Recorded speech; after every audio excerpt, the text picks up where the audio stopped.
नमस्कार, पर्दाफाश में आपका स्वागत है। मैं हूं आपके साथ सोनाली। आज बात करेंगे सपा विधायक की बढ़ती मुश्किलों की। जी हां, हम बात कर रहे हैं इरफान सोलंकी की। गुंडागर्दी, बाहुबल और अपनी राजनीति के दम पर कई लोग उछलते आए हैं। कई लोग अपनी पावर और पोजीशन का फायदा उठाकर कभी गरीबों का हक मारते आए तो कभी उनके प्लॉट हथियाते आए। कुछ विपक्षी नेताओं ने तो कई बार अपनी पावर और पार्टी में होने का गलत फायदा उठाया। इन नेताओं में से एक नाम है इरफान सोलंकी का। लेकिन 2017 के बाद जैसे सब कुछ बदल ही गया।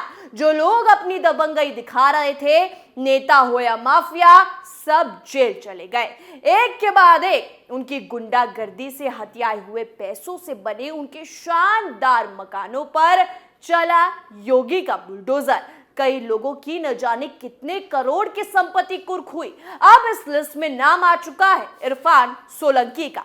सपा विधायक इरफान सोलंकी की मुश्किलें कम होने का नाम नहीं ले रही।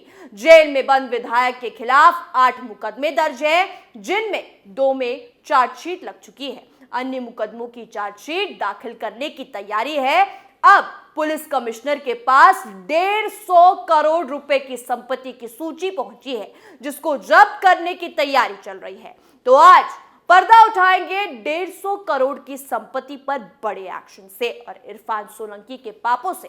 तो चलिए शुरू करते हैं। यूपी के कानपुर से सपा विधायक इरफान सोलंकी और उनके करीबियों पर पुलिस का शिकंजा कसता जा रहा है। पुलिस के पास इरफान और उनके सहयोगियों की 105 करोड़ की संपत्तियों की सूची पहले से थी। इसके बाद नगर निगम और कानपुर विकास प्राधिकरण ने पुलिस को 45 करोड़ की संपत्ति की लिस्ट सौंप दी। पुलिस इन संपत्तियों को जब्त करने की तैयारी कर रही है। जेसीपी आनंद प्रकाश तिवारी ने इरफान और उनके सहयोगियों पर दर्ज 6 मुकदमों की समीक्षा की। इसके साथ ही विवेचकों को 10 फरवरी तक सभी मुकदमों की चार्जशीट दाखिल करने के निर्देश दिए हैं।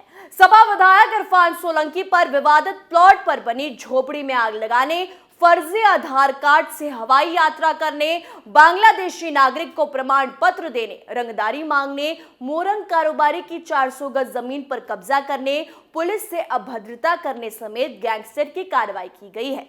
पिछले 2 महीनों में इरफान सोलंकी पर 6 मुकदमे दर्ज हुए हैं। इसके साथ ही इरफान पर मुकदमे की संख्या बढ़कर 17 हो चुकी है। यूपी के कानपुर में एसपी विधायक इरफान सोलंकी और उनके भाई की मुश्किलें अब बढ़ती ही जा रही हैं।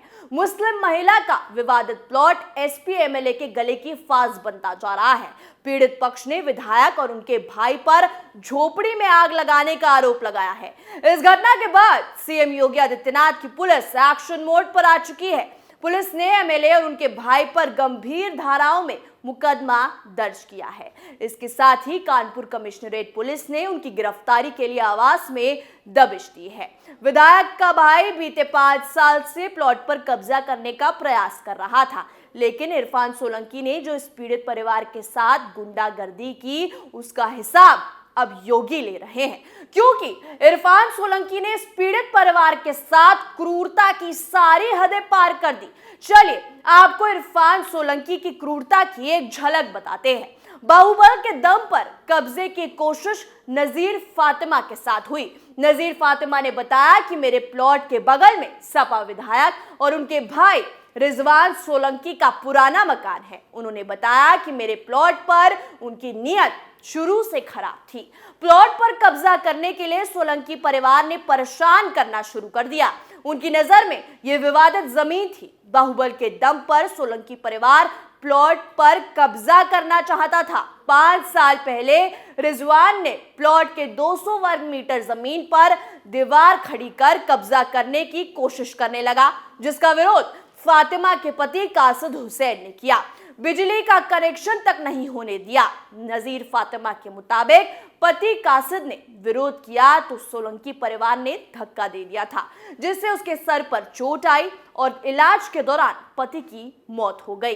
पति की मौत के बाद से सोलंकी परिवार लगातार परेशान करता रहा। इस परिवार को बिजली कनेक्शन तक नहीं दिया गया। फातिमा का परिवार सोलर एनर्जी से काम चला रहा है। इसके साथ ही बीते 23 मई 2022 को दबंगों ने 2 कमरे और किचन को ढहा दिया। इसके बाद से पूरा परिवार झोपड़ी में रह रहा था। परिवार को पूरी तरह इरफान सोलंकी और उसके साथियों ने बर्बाद कर दिया। फातिमा की बेटी बेबीनाज ने बताया कि मेरे भाई सैफी को कोल्ड ड्रिंक में जहर मिलाकर पिलाया गया, जिससे उसकी मौत हो गई। छोटे भाई को स्मैक की लत लगवाकर उसे झूठे केस में जेल भिजवाया गया।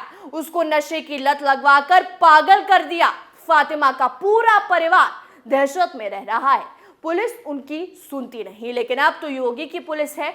एसपी एमएलए इरफान सोलंकी और उनके भाई रिजवान सोलंकी का पहले भी विवादों से रिश्ता रहा है। अखिलेश सरकार में एमएलए इरफान सोलंकी का जीएसवीएम मेडिकल कॉलेज के जूनियर डॉक्टरों से विवाद हुआ था। इस घटना में एसएसपी यशस्वी यादव के आदेश पर पुलिस ने जीएसवी मेडिकल कॉलेज के अंदर घुसकर जूनियर डॉक्टरों पर लाठियां बरसाई। हॉस्टल के अंदर घुसकर स्टूडेंट्स की पिटाई की गई। इसके बाद इरफान ने केस्को एमडी के ऑफिस में उनसे बदसलूकी की। इसी तरह से एमएलए के भाई रिजवान पर पुलिस से झड़प, जमीनों पर कब्जे के आरोप लग चुके हैं। एसपी विधायक इरफान सोलंकी और उनके भाई रिजवान की गुस्ताखियों पर पहले की सरकार नजरअंदाज करती आई है, लेकिन मुख्यमंत्री योगी आदित्यनाथ की पुलिस ने इस बार कार्रवाई का मन बना लिया है। योगी की पुलिस एक्शन मोड पर है। कानपुर पुलिस ने एसपी एमएलए और उसके भाई पर आईपीसी की धारा 147, 327, 427, 504, 436, 506 और 120 के तहत मुकदमा दर्ज किया है।